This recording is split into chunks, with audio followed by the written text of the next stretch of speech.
Hey, what's going on, everybody, and welcome to Guitar of the Week. Got another cool one this week, guys. They just keep coming. I mean, what can I do? Just gotta have some cool guitars. So again, big thank you to everybody who's ever sent me a guitar for Guitar of the Week. This is incredible. I hope you guys enjoy it as much as I do, because this is a lot of fun. So yeah, without any further ado, let's go check this one out. Alright guys, here we go. Cool looking case again.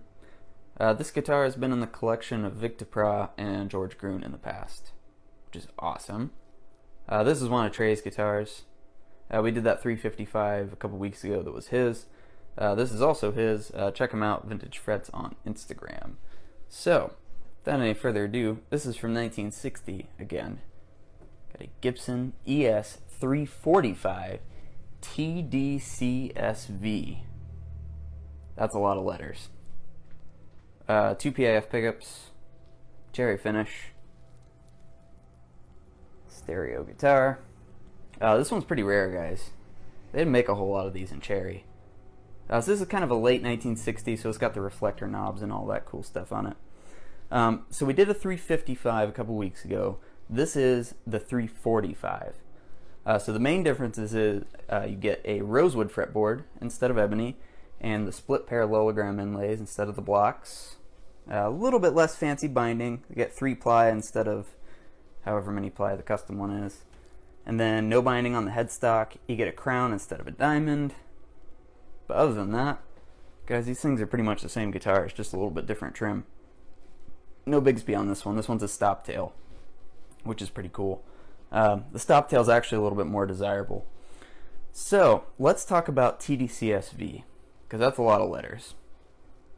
If you've seen Mark Agnesi's Guitar of the Day, you've heard him talk about this in the past. So TD, on ES3 whatever style guitars, TD means nothing. T stands for thin body, right? Like my ES-175 over there, that's a thick body. Like a 125, they do a thick and a thin body. So if you have an ES-125, that's just a thick body, one pickup guitar. And if you have an ES-125T, that's a thin body, like this. Again, on these, doesn't matter. D stands for dual pickup. Again, these all have 2 pickups, so doesn't mean anything. C, however, does mean something on this one. It means cherry finish. But it doesn't always mean cherry, because again, on an ES-125, C means cutaway. Confusing. And then the SV, again like the 355, means stereo veritone, which is this little doodad. And of course, it's a stereo guitar. Very interesting. This is a sweet guitar, guys. This one sounds awesome. Again, 2 PAF pickups. Just doesn't get a whole lot better than that. Let's go plug this thing in. Alright guys, we got the 1960 Gibson ES-345 here. Stunning guitar. Check out the back grain on this thing real quick. I don't know if you can see that, but it's awesome. Yeah, it's flamey on the back. That's one thing that I've noticed about these vintage ES guitars. A lot of them seem to have pretty plain top on them, and it's usually the back that has the figuring on it, which is kind of unusual. That 355 last week was actually, or a couple weeks ago, was the opposite of that. It actually had the flame on the front of it. But that's actually one of the first ones I've seen like that, with that much, figuring on the front. I don't know why they would put the figuring on the back, but, who knows why Gibson did anything back then. So, we're plugged into a 1967 Ampeg reverb bracket today. Again, we're going into the guitar and accordion inputs, because this thing is stereo. I believe the bridge pickup's going into the accordion, because it sounds better, and the neck pickup is going into the guitar input. So, we got 2 PAF pickups here, both relatively low output. I think they're under 8. I think this is like 7.8 and 7.4, I think. I don't know. I believe that's what they were, somewhere in there. So, without any further ado, let's take a listen to this thing. We'll start out here on the bridge pickup. Not going to touch the baritone yet, because I don't really like it. Here we go.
that is an amazing sounding guitar. It's hard to describe how this guitar sounds, honestly. First of all, let's listen to it acoustically, just through this microphone.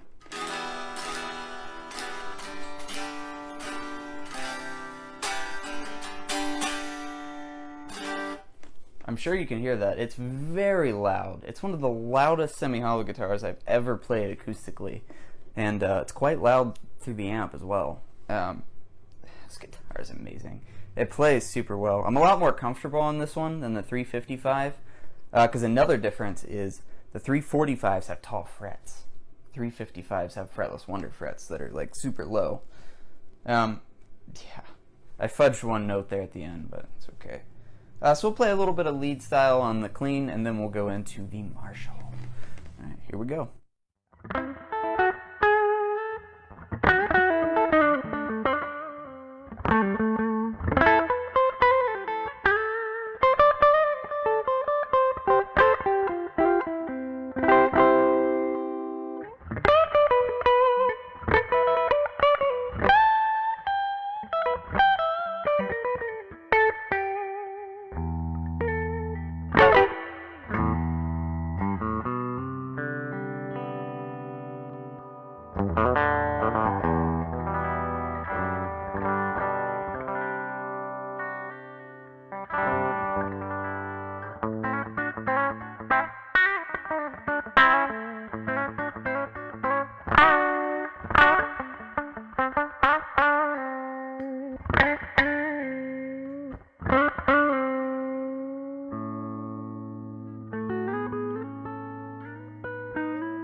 So nice.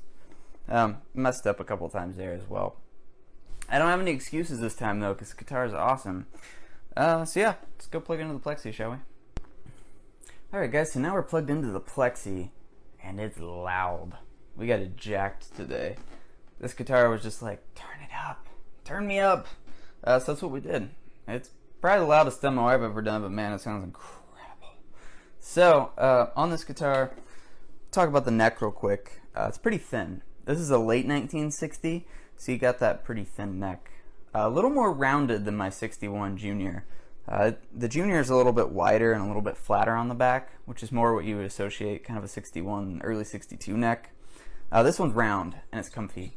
Very similar to the 355, the 6355 neck. But the 355 was March-ish, and we believe this one to be around December. So it's later, you know, got the reflectors instead of the just black knobs and stuff. 2 PIF pickups, of course, like we said earlier, and I'm just going to start out on the bridge pickup into a turned up Plexi. Just everything you would hope it would be. Ready?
There